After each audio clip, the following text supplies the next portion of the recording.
Assalamualaikum warahmatullahi wabarakatuh. Kembali lagi ke channel YouTube Junaidi Fayad.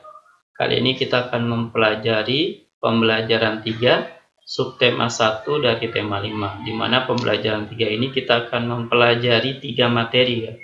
Nah, 3 materi ini seperti yang tertera pada layar, di mana materi pertama adalah menemukan ide pokok dan informasi penting dalam teks non-fiksi. Materi ini terdapat pada muatan pelajaran PPKN. Kemudian yang kedua adalah menggambar peta. Nah, menggambar peta ini kalau di sini kita saksikan adalah peta Pulau Bali ya. Pulau Bali dari muatan pelajaran IPS. Dan yang ketiga materi terakhir adalah peristiwa Sumpah Pemuda. Di mana peristiwa Sumpah Pemuda ini adalah dari muatan pelajaran PPKN. Sebelum kita membahasnya, silakan siap-siap kita persiapkan diri kita untuk menyaksikan video ini agar kamu dapat menyaksikannya dengan lebih siap lagi. Yuk sama-sama kita bahas materinya.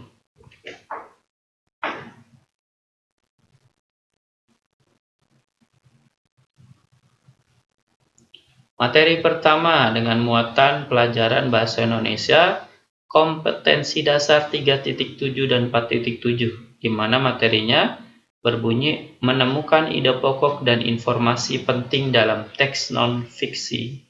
Pada pembelajaran sebelumnya sudah kita pelajari ya, cara mencari atau menemukan ide pokok yang terdapat dalam teks non-fiksi. Tapi tak apalah, di materi sebelum-sebelumnya kita tetap mengulang materinya agar semakin mengulang semakin bertambah ilmu kita dan semakin kita dapat menghafalnya dengan baik.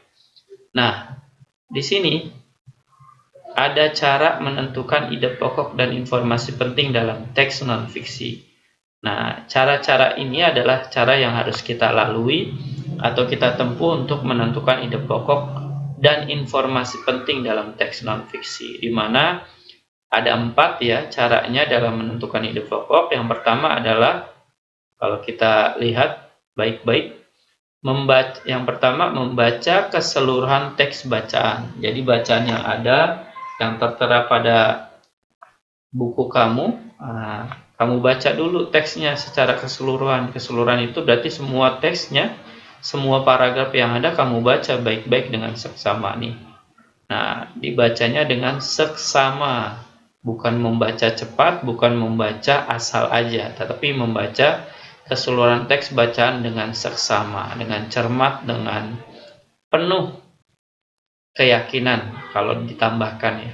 Yang kedua adalah memahami teks bacaan. Nah, setelah yang pertama kita lewati, maka masuk kedua, memahami teks bacaan. Nah, teks bacaan itu hanya bisa dipahami kalau kita sudah membaca keseluruhan teks dengan seksama. Nah, makanya kalau kamu pengen memahami, langkah pertama ini jangan kamu sepelekan atau kamu abaikan. Karena kita nggak bakal bisa memahami teks bacaan kalau kita tidak membacanya, apalagi bacanya secepat kilat. Nah, baru baca sebentar udah bilang, oh, saya sudah baca gitu. Padahal membaca itu dilakukan harus dengan seksama. Biasanya kemampuan orang beda-beda nih antara memahaminya. Ada orang yang cukup membaca 1 kali sudah paham, ada orang yang harus membaca berulang-ulang kali, dan itu kamu nanti termasuk kategori yang mana. Kalau kategori yang kedua harus berulang kali, ya udah kita ikuti aja dengan kemampuan yang kita miliki, yaitu membacanya harus berulang-ulang kali agar kita dapat memahami teks bacaannya. Kemudian setelah kita memahami teks bacaan, masuki langkah ketiga, yaitu mencatat hal-hal penting yang ada pada tiap paragraf. Karena di tiap paragraf itu ada yang penting, namanya adalah ide pokok atau informasi penting atau gagasan pokok. Kamu catat ini semua. Dalam satu kalimat, dalam satu paragraf terdapat 1 kalimat. Karena paragraf itu terdiri dari beberapa kalimat. Nah, kamu catat yang penting dalam satu paragraf itu, tiap paragraf kamu catat ke dalam buku tulis kamu. Hal ini harus dilakukan agar tidak tercecer. Kalau nggak dicatat, ya digaris bawahi kalau kamu punya buku dan buku itu milik kamu sendiri. kamu garis bawahi juga kalimat atau hal-hal pentingnya juga boleh. Jadi ada dua pilihan, boleh dicatat atau kamu garis bawahi, sama aja prinsipnya. Dan yang keempat, yang terakhir adalah cara menentukan ide pokoknya, yaitu adalah tentukan pokok pikiran. Nah, ini pikiran ini termasuk nih, salah ketik aja ya. Tentukan pokok pikiran dan informasi penting bacaan dengan menggunakan kata tanya apa.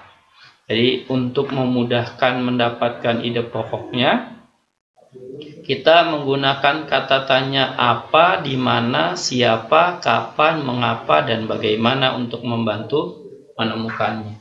Jadi 4 hal ini harus kita lakukan agar kita dapat menentukan ide pokok dan informasi penting dalam teks non-fiksi. Ada orang yang hanya 3 saja sudah bisa langsung menemukan, ada juga orang yang harus 4-empatnya dia lakukan, langkah demi langkahnya dia harus lakukan. Jadi tergantung tiap orang-orangnya beda-beda. Tapi kalau ditanya misalkan ada latihan bagaimana cara menentukan ide pokok dan informasi penting, maka semuanya harus dicatat ya, dijawab sesuai dengan aturannya, karena aturannya ada 4, jangan cuma 3 mentang-mentang kita bisa memahaminya dan bisa mencatatnya hanya dengan 3 langkah ini sudah bisa, tapi yang keempat nggak dicatat, malah salah jawaban yang akan kita lakukan. Jadi ada 4 hal ya, ada 4 hal menemukan ide pokok dan informasi penting dalam teks non-fiksi. Kita lanjutkan ke teks berikutnya, ke slide berikutnya. Itu dengan materi kedua, di mana materi kedua ini adalah dari muatan ilmu pengetahuan sosial. Nah, menggambar peta. Nah, menggambar peta ini adalah salah satu bentuk tugas ya, tugas dalam ilmu pengetahuan sosial dengan KD 3.1 dan 4.1, di mana kalau kita mau menggambar peta, di dalam peta itu terdiri dari beberapa komponen peta. Nah, komponen peta ini harus kita pahami dulu sebelum kita menggambar peta. Nah, komponen-komponennya apa? Nih, seperti yang kita lihat bersama di layar HP atau laptop Anda. Yang pertama adalah judul. Nah, judul peta. Jadi kalau kita mau menggambar peta, dilihat dulu judulnya, judul petanya judul peta apa. Misalkan kalau namanya, nah judul peta itu adalah identitas atau nama untuk menjelaskan isi atau gambar peta. Jadi judul peta itu setiap peta beda-beda. Kalau kamu melihatnya Pulau Jawa, ya di gambarnya Pulau Jawa, makanya itu namanya judul peta. Kalau nanti pengen gambar Sumatera, ya cari judul petanya Pulau Sumatera. Jadi setiap peta memiliki judul yang berbeda-beda, nggak sama. Makanya setiap orang dalam mencari judul peta beda-beda ya. Yang kedua adalah legenda. Setelah judul peta, sebelum menggambar peta kita tentukan dulu legenda. Nah, ada legenda namanya komponen peta yang kedua. Legenda ini berisi keterangan tentang simbol-simbol yang digunakan peta. Nah, jadi simbol-simbol yang digunakan dalam peta itu yang disebut dengan legenda. Contohnya apa? Biasanya legenda itu bisa kita lihat di sisi kanan atau kiri peta, pada tempat yang kosong di dalam garis peta. Jadi ada tempat yang kosong yang nanti di situ tertera legendanya. Kemudian komponen peta yang ketiga adalah skala. Skala itu adalah perbandingan antara jarak pada peta dengan jarak sebenarnya. Nah, makanya di peta dengan jarak sebenarnya itu berbeda. Kalau di peta kecil, sebenarnya jarak sebenarnya bisa jadi besarnya lebih besar berkali-kali lipat daripada jarak yang ada pada peta. Jadi memiliki skala komponen peta yang ketiga. Sedangkan yang keempat, selain 3 hal yang tadi, yang keempat adalah simbol. Nah, simbol itu simbol merupakan gambar atau warna tertentu pada peta untuk mewakili objek dalam peta. Nah, banyak tuh di simbol. Nah, simbol itu di peta. Contohnya apa? Ada simbol titik. Nah, simbol titik itu biasanya menggambarkan kenampakan permukaan bumi. Kalau dia gambarnya simbolnya kotak ya, kotak kayak persegi panjang, itu menandakan kalau kita perhatikan ibu kota negara, dan banyak lagi simbol-simbol yang lain sebenarnya. Kemudian yang kelima, komponen peta yang kelima adalah garis astronomis. Nah, garis astronomis itu merupakan garis hayal pada muka bumi. Jadi kita harus bisa menentukan garis astronomis. Yang garis astronomis itu terdiri dari garis lintang dan garis bujur. Jadi jangan sampai salah ya. Garis-garis lintang dan garis bujur, dan biasanya itu dia mendatar atau horizontal yang ada pada peta. Kemudian yang keenam adalah mata angin. Komponen yang keenam adalah mata angin. Gunanya untuk apa? Sebagai petunjuk arah mata angin. Nah, ini adalah 6 komponen peta yang kita harus ketahui. Karena di komponen-komponen peta ini harus kita ketahui sebelum kita menggambar peta. Jadi ada 6 komponen peta sebelum kita menggambar peta dengan baik ya.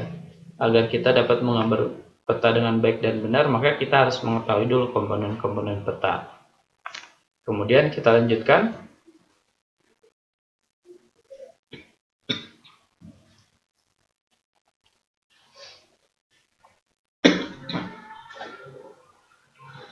Menggambar peta.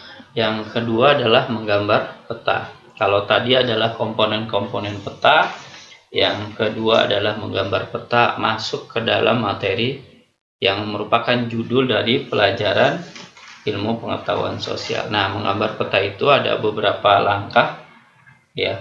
Ada beberapa langkah atau caranya. Yang pertama adalah bagian pertama, tentukan peta yang akan digambar. Jadi sebelum kita mau menggambar peta, maka kita harus menentukan dulu peta apa yang akan kita gambar. Pulau Jawa, Pulau Sumatera, atau Pulau Kalimantan, atau yang lainnya. Harus kita tentukan dulu. Atau sesuai dengan tugas yang diberikan oleh Bapak dan Ibu guru di sekolah. Kemudian setelah kita sudah menentukan petanya, masuk ke yang kedua. Buatlah garis bantu tegak, vertikal, dan mendatar. Nah, tegak atau vertikal dan mendatar atau horizontal pada gambar peta asli dengan pensil. Jadi harus petanya itu kita garis vertikal dan garis horizontal di peta aslinya. Tapi kalau di peta aslinya sih, kalau kita memiliki atlas ya, atlas itu udah ada gambar garis bantunya, sudah ada, melainkan emang udah ada garis bantunya. Kemudian yang ketiga, pada garis horizontal berilah angka 1, 2, 3 dan seterusnya. Dan pada garis vertikal itu yang berdiri, berilah huruf A, B, C, dan seterusnya pula. Yang keempat, siapkan kertas yang akan kita gunakan untuk menggambar. Jadi setelah poin A sampai C sudah ada, kita lanjutkan ke kertas yang akan kita gunakan, tuh kita siapkan.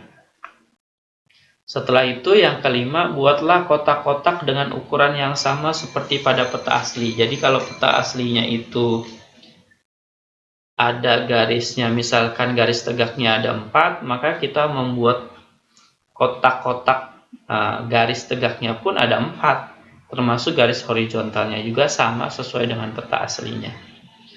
Kemudian yang keenam, mulailah menggambar peta dengan mencontoh peta asli yang sudah diberi garis. Jadi kita gambar sesuai dengan contoh peta aslinya yang sudah kita garis-garisin. Nah, kalau kita memiliki atlas yang sudah kita garis, kita ukur aja tuh garis-garisnya yang ada pada atlasnya. Kalau kita atlasnya besar ya sesuai dengan nanti buku gambarnya. Tapi kalau atlasnya kecil, nah itu kita garis-garis sesuai dengan disesuaikan dengan gambar yang akan kita gambar. Kemudian yang terakhir, yang ke-7 ya, hapuslah kotak-kotak yang tadi dibuat dengan pensil beserta huruf dan nomornya. Jadi setelah peta yang asli sudah jadi, garis bantunya pun kita harus hapus agar gambarnya semakin menarik sesuai dengan apa yang kita inginkan.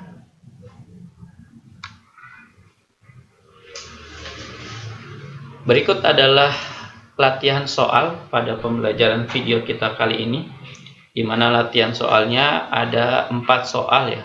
Ada 4 soal yang ditanyakan dan usahakan dijawab sesuai dengan kemampuan kamu sendiri tanpa meminta bantuan orang lain. Biasakan bahwa saya bisa mengerjakan soal dengan sendiri. Nah, soal-soalnya ini adalah soal dalam pembelajaran kita pada kali ini. Jadi ada nih, semuanya ada. Jadi jawabannya insya Allah ada dalam video pembelajaran kita pada kali ini. Seperti langkah-langkah menemukan pokok ya. Pokok pikiran ini ada 4 langkah-langkahnya. Kemudian komponen-komponen peta nomor 2 juga ada. Kurang lebih ada 6. Nah, clue-nya ada 6 nih. Kemudian yang ketiga adalah tuliskan isi teks Sumpah Pemuda. Nanti kita akan membahasnya. Kemudian apa inti dari isi Sumpah Pemuda pun akan kita bahas. Karena yang tadi kita bahas baru 2 materi. Kita bahas selanjutnya ke slide berikutnya.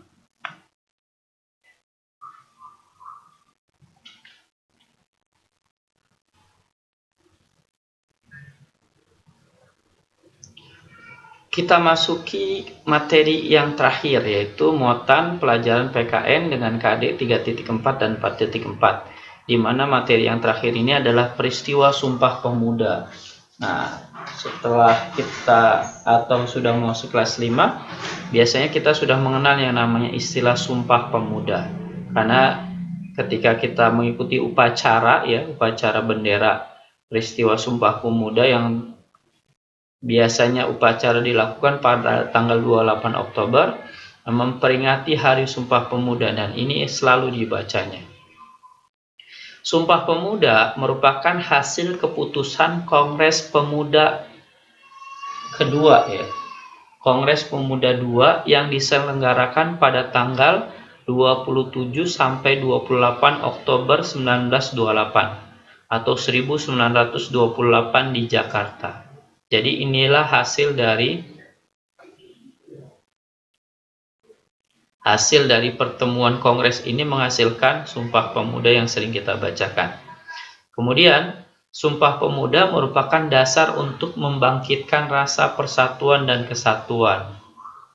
Nah, Sumpah Pemuda itu membangkitkan rasa persatuan dan kesatuan. Kenapa? Karena di dalam negara Indonesia terdiri dari beberapa suku bangsa yang berbeda-beda. Jikalau tidak ada Sumpah Pemuda, maka belum tentu kita bersatu seperti sekarang ini. Makanya dalam Sumpah Pemuda pun terdiri dari 3 ya. Nah, 3 bunyi Sumpah Pemuda seperti yang terlihat. Kita lihat bersama nih, ada 3. Yang pertama kalau kita baca ya, kami ya, dari poin yang pertama, kami putra dan putri Indonesia mengaku bertumpah darah yang satu, tanah air Indonesia. Itu yang pertama. Kemudian yang kedua, kalau kita baca dengan lantangnya, kami putra dan putri Indonesia mengaku berbangsa yang satu, bangsa Indonesia. Dan yang terakhir, yang ketiga, kami putra dan putri Indonesia menjunjung bahasa persatuan bahasa Indonesia. Jadi dari 3 item Sumpah Pemuda ini sebenarnya ada poin pentingnya dari masing-masingnya. Pertama, pada poin yang pertama adalah bertumpah darah yang satu, tanah air Indonesia. Yang kedua, berbangsa yang satu, bangsa Indonesia.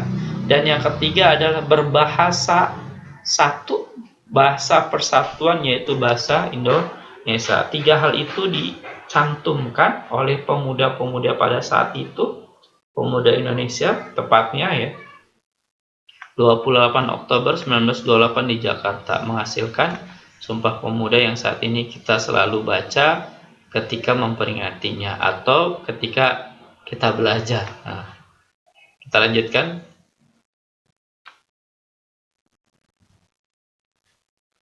Nah, di dalam Sumpah Pemuda, tujuan Kongres Pemuda I ialah membentuk perkumpulan pemuda yang tunggal. Jadi sebelum menghasilkan Sumpah Pemuda yang tadi kita sudah baca, membentuk perkumpulan pemuda yang tunggal adalah tujuan Kongres Pemuda I. Setelah Kongres Pemuda I ini tercapai, maka adalah yang namanya Kongres Pemuda II yang menghasilkan Sumpah Pemuda. Adapun tujuannya adalah satu. Jadi sebelum Sumpah Pemuda itu terciptakan, tercipta dulu tujuan yang pertama ini.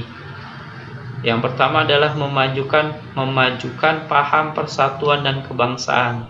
Ini dulu yang pertama. Yang kedua adalah mempererat hubungan antara semua perkumpulan kebangsaan. Jadi tujuan Kongres Pemuda satunya ini, dua hal ini dulu yang harus disatukan oleh pemuda pada saat itu. Ketika dua hal ini sudah bersatu, maka lanjut ke tujuan Kongres Pemuda 2, yaitu yang menghasilkan Sumpah Pemuda. Kemudian inti dari isi Sumpah Pemuda adalah, tadi ya ada 3 intinya ya dalam setiap alinea ya, setiap alinea. Karena ada 1, 2, dan 3. Nah, intinya itu yang pertama adalah satu nusa, satu bangsa, dan satu bahasa. Nah, jadi ada 3 dari inti dari Sumpah Pemuda. Jangan sampai keliru atau terbalik nih biasanya nih. Satu nusa, satu bangsa, dan satu bahasa. Ini adalah materi yang terakhir yang kita bahas pada pembelajaran video kita pada kali ini. Demikianlah pembelajaran video kali ini yang dapat saya berikan. Semoga video ini dapat menambah ilmu pengetahuan kamu untuk memahami materinya. Tetap semangat, tetap sehat, jaga jarak, jangan lupa. Wassalamualaikum warahmatullahi wabarakatuh.